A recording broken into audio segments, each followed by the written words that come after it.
अस्सलाम वालेकुम दोस्तों, आज मैं आप लोगों को बताऊंगा फेसबुक आरओआई क्या होता है, फेसबुक रिटर्न ऑन इन्वेस्टमेंट क्या होता है। काफ़ी लोग जो है वो ऐड तो चलाते हैं, लेकिन वो जो है अपनी प्रॉफिट या लॉस को सही तरह से फाइनलाइज नहीं कर पाते, एनालाइज नहीं कर सकते कि किस तरह से जो है उनका प्रॉफिट आ रहा है या किस तरह से उनको लॉस हो रहा है। वो बस ऐड चलाते रहते हैं, ऐड चलाते रहते हैं, लेकिन वो कभी भी एनालिसिस नहीं कर पाते उस लेवल पे जिस लेवल पे उन्हें करना चाहिए। तो इस वीडियो में आपको यही बताऊंगा कि रिटर्न ऑन इन्वेस्टमेंट क्या होती है। तो ये टर्म जो है आपको बताएगी कि आप प्रॉफिट में जा रहे हैं या लॉस में जा रहे हैं। तो इसको आपने पूरा वीडियो एंड तक देखना है और कोई भी पॉइंट आपने मिस नहीं करना है। अगर आप बिगिनर हैं या एक्सपर्ट लेवल पे हैं और ई कॉमर्स इंडस्ट्री में काम कर रहे हैं या आप सर्विस बेस्ड कंपनी में काम कर रहे हैं, तो आप किस तरह से जो है आर निकाल सकते हैं, क्योंकि दोनों का डिफरेंट होता है। ई कॉमर्स इंडस्ट्री का आर निकालना है तो वो और तरीके से निकलता है, और सर्विस बेस्ड बिजनेस का निकालना वो थोड़ा कॉम्प्लेक्स होता है। उसको आप किस तरह से निकाल सकते हैं तो वो मैं इस वीडियो में आपको बताऊंगा। तो वीडियो स्टार्ट करने से पहले मैं आपसे कहूँगा आप इस वीडियो को लाइक ज़रूर करिएगा, ठीक है, और मेरे चैनल को ज़रूर सब्सक्राइब करें। और मैं आपसे जो है रिक्वेस्ट करता हूँ कि आप मेरे ग्रुप को ज़रूर ज्वाइन करें। इसमें जो है आपको बहुत सी अपॉर्चुनिटी भी मिलेंगी, आप जो है अपनी प्रॉब्लम्स को सोल्यूशन भी निकाल सकते हैं, और आप जैसे और बिगनर दोस्त भी हैं उस ग्रुप में, तो आप उनकी हेल्प भी कर सकते हैं। तो इस ग्रुप को हम सब ने मिल के ग्रो करना है, तो आप इस ग्रुप को ज़रूर ज्वाइन करें। आपको यहाँ पे इसका लिंक मिल जाएगा। देखें दोस्तों, जो आर होता है, रिटर्न ऑन इन्वेस्टमेंट होता है कि आपने कितना पूरा मार्केटिंग पे या एडवर्टाइजिंग पे कितना इन्वेस्टमेंट किया और आपको रिटर्न में क्या मिला, प्रॉफिट क्या मिला, कितनी कॉस्ट आपने लगाई है। उसमें कॉस्ट काफ़ी तरीके की आती है कि बिज़नेस कॉस्ट भी इसमें इन्वॉल्व होती है आरओआई में, और मार्केटिंग कॉस्ट भी होती है। टोटल आपको कितने इन्वेस्टमेंट आपको गेट हुई है, या कितना आपने रिटर्न ऑन इन्वेस्टमेंट आपने निकाली है जो आपने इन्वेस्ट किया है पूरे मार्केटिंग पे या एडवर्टाइजिंग पे। तो बिज़नेस कॉस्ट इसमें इंक्लूड होती है, जिसमें शिपिंग चार्जेस भी होते हैं और एडिशनल प्रोडक्ट कॉस्ट भी हो सकता है कि कोई अगर आप प्रोडक्ट को कोई नुकसान वगैरह हो जाए तो उसकी कॉस्ट वगैरह या कुछ और, मतलब बेतहाशा होते हैं, कॉस्टिंग होती है, ठीक है, तो उसको मिला के जो आपको वापस मिलता है वो रिटर्न ऑन इन्वेस्टमेंट होता है, ठीक है। लेकिन जो फेसबुक एड्स की सूरत अगर हम देखते हैं ना, तो जो हम फेसबुक एड मार्केटिंग में जो हम इन्वेस्ट करते हैं और उसके जो हमें वापस मिलता है उसको हम रिटर्न प्रॉफिट भी कहते हैं, और return or return on investment Facebook ad भी कहते हैं। फॉर एग्जाम्पल, आप मेरे $100 जो मैंने स्पेंड किया फेसबुक ऐड पे, ठीक है, उसको 4 लोगों ने मेरा प्रोडक्ट बाय किया, और 4 ने जो मुझे प्रोडक्ट बाय किया वो $600 जो है मेरा रिटर्न ऑन इन्वेस्टमेंट आया है। लेकिन उसमें से अगर मैं अपनी कॉस्ट फाइनलाइज करूँ कि मैंने कितना स्पेंड किया, उसमें 100 मैंने स्पेंड किया था, तो उसको माइनस करके जो मेरे पास प्रॉफिट आया है वो है 500 ROI। मतलब कि मेरा जो रिटर्न ऑन इन्वेस्टमेंट आया 500, इसमें ROI रिटर्न ऑन इन्वेस्टमेंट आया है फेसबुक एड्स पे अगर मैंने मार्केटिंग की है। देखिए दोस्तों, अगर आप ROI निकालना चाहते हैं उसका एक फार्मूला होता है बाकायदा, रेवेन्यू, ठीक है, minus cost divided by cost multiply 100। Mean के जो आपका रेवेन्यू निकलेगा तो उसको आपने कॉस्ट के साथ माइनस करना है, उसके बाद डिवाइड करना है, उसके बाद आपने मल्टीप्लाई करना है 100 के साथ। फॉर एग्जांपल, अगर मैंने $10,000 जो है एडवर्टाइजिंग कॉस्ट है और 5000 जो है कॉस्ट आई है मुझे, जिसमें शिपिंग कॉस्ट भी हो सकती है, एडिशनल कॉस्ट हो सकती है, ठीक है, आपने कोई स्टाफ हायर किया होगा मार्केटिंग के लिए, उसमें उसकी भी कॉस्ट हो सकती है। कॉस्ट कई तरीक़ों से हो सकती है, ठीक है।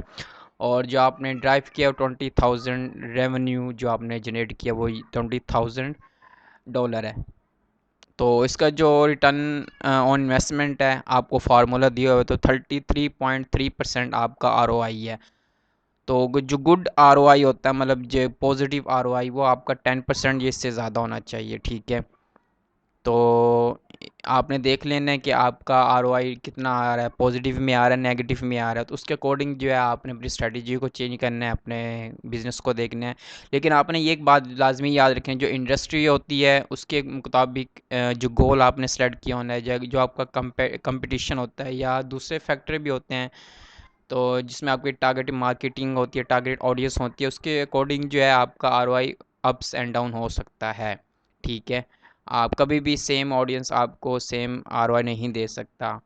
कभी भी आपको एक industry different industry same ROI नहीं दे सकते, तो इसलिए हर इंडस्ट्री का डिफरेंट होता है। तो आपने कभी भी किसी और इंडस्ट्री का देख के अपने इंडस्ट्री के साथ कंपैरिजन नहीं करना। आपने देखना है कि आपका प्रीवियस ROI कितना आ रहा था, तो इसमें क्या आ रहा है, मतलब आपने खुद के साथ कंपैरिजन करना है। तो उसके मतलब बेंचमार्क आपको दिए गए होंगे फेसबुक पे, फेसबुक ने खुद प्रोवाइड किए, हर इंडस्ट्री का एक बेंचमार्क होता है, ठीक है। उसका आपने देख लेना है क्या आपका रिजल्ट आ रहा है। आपका होना पॉजिटिव में चाहिए, या आप खुद डिसाइड कर सकते हैं अगर 10% या उससे ज़्यादा आ रहा है तो आप पॉजिटिव में हैं।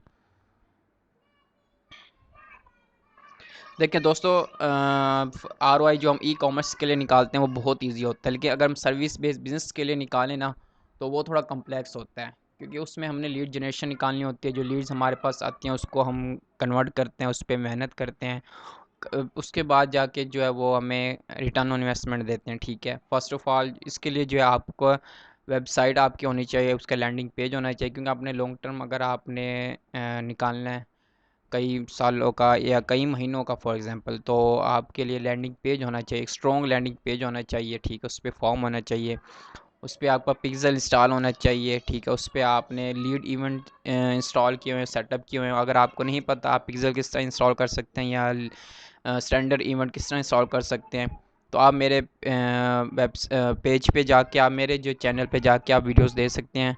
आपको फेसबुक एड से या फेसबुक पिक्सल से रिलेटेड सब कुछ मिल जाएगा। मैंने यहाँ प्लेलिस्ट भी बनाई है फेसबुक पिक्सल के रिलेटेड, आप ये पूरी प्लेलिस्ट देख लें, आपको बहुत बहुत फ़ायदा होगा फेसबुक पिक्सल से रिलेटेड, किस तरह इंस्टॉल करना है किस तरह नहीं करना। तो यहाँ आपको ये मिल जाएगा फेसबुक पिक्सल, ये आप मेरी पूरी प्लेलिस्ट देख लें, आपको पता चल जाएगा आप किस तरह से जो है पिक्सल इंस्टॉल कर सकते हैं या स्टैंडर्ड इवेंट जो है आप इंस्टॉल कर सकते हैं। तो इन दोनों चीज़ों का आपका वेबसाइट पे होना बहुत ज़रूरी है। उसके बाद जो आप कन्वर्जन जो है आप फाइंड कर पाएंगे कितनी कन्वर्जन आई, मीन कि कितनी लीड्स आपकी आई हैं, ठीक है। उसको जो है आप कितने कन्वर्ट आप किए, उसके बाद आपका काम है कि आप कितने लोगों को कन्वर्ट करते हैं कस्टमर में। फॉर एग्जांपल अगर आप $200 स्पेंड कर रहे हैं, ठीक है, उसमें से आपको 10 लीड्स आई हैं, जो पर लीड कॉस्ट पड़ी है आपको $20 पड़ी है, तो आउट ऑफ 10 जो है 2 लीड्स जो है कन्वर्ट होती हैं, और आपको जो प्रॉफिट निकलता है वो $20,000 रिटर्न निकलता है। तो आप खुद देख लें आपको कितने आपको प्रॉफिट, और इसमें से आपने आपको फार्मूला मैंने प्रोवाइड दिया हुआ है, आप इस फार्मूले में आप जो है पुट करके आप जो है अपना ROI निकाल सकते हैं। तो इस तरह से थे कि आप जो सर्विस बेस्ड बिजनेस होता है उसमें आपको डायरेक्ट नहीं कर सकते, क्योंकि ई कॉमर्स जो काम होता है उसमें आपको पहले से इवेंट दिए गए हैं, परचेज इवेंट, उसका एक पूरा एक फनल भी होता है, एक बना होता है, ठीक है। लेकिन जो सर्विस बेस्ड बिजनेस होते हैं ना उसमें थोड़ा कम्प्लेक्सिटी होती है, तो वो आपने इस तरह से निकालना है, लीड जनरेशन निकालनी है, ठीक है। तो लीड जनरेशन को आप जो है एक और काम कर सकते हैं, आप CRM अटैच कर सकते हैं फेसबुक के साथ, ठीक है। तो उसके थ्रू जो है आपको इन्फॉर्मेशन मिलती रहेगी। तो ये काम आप कर सकते हैं। ROI किस तरह निकालना है ये आपको मालूम हो गया, अगर नहीं मालूम तो आप जो है मेरे से मज़ीद पूछ सकते हैं, और आप जो है मेरा ग्रुप भी ज्वाइन कर सकते हैं, आपको यहाँ पे लिंक मिल जाएगा।